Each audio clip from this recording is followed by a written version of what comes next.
Mukhi Alarakhia Sumar was originally of Mulla Katiar, Sindh, but his family came to settle in Bombay.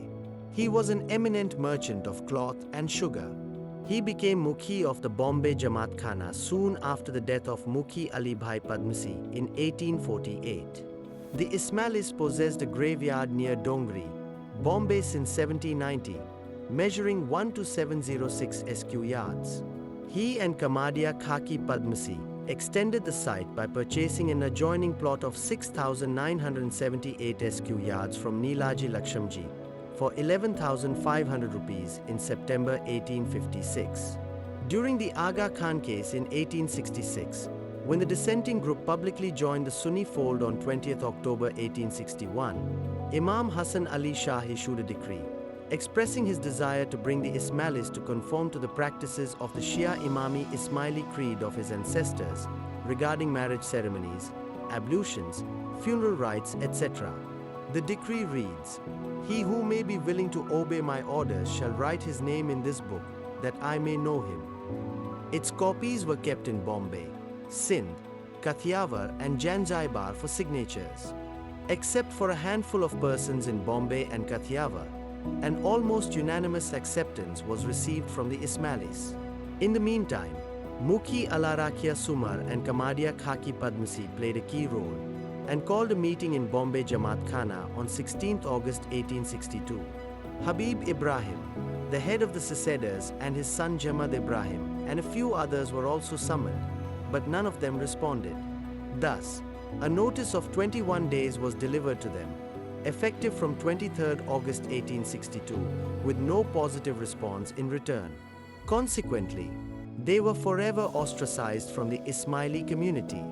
The seceders formed a group called the Reformers Society. Finally, they filed out a suit in April 1866 against the Imam in the Bombay High Court, known as the Aga Khan Case. Mukhi Alarakhia Sumar and Kamadia Khaki Padamsi rendered meritorious services in prosecuting the Aga Khan case. After winning the case, Imam Aga Ali Shah is reported to have crowned the Mukhis group with the titles of Ismaili Fidais and Ismaili soldiers. Let us pause here for a moment to examine an important event. Most of the seceders used to attend the Jamatkhana before their excommunication and joined in the prayers but did not shake their hands during the utterance of Shahjo Didar.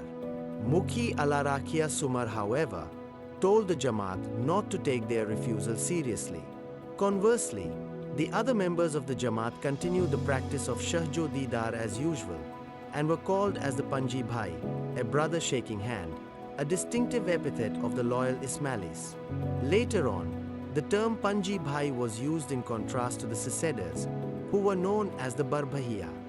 Few words must be added at this juncture for Kamadia Khaki Padamsi, who was also closely associated with Mukhi Alarakhia Sumar. He was originally from Mundra, Kutch, and his family later on settled in Bombay.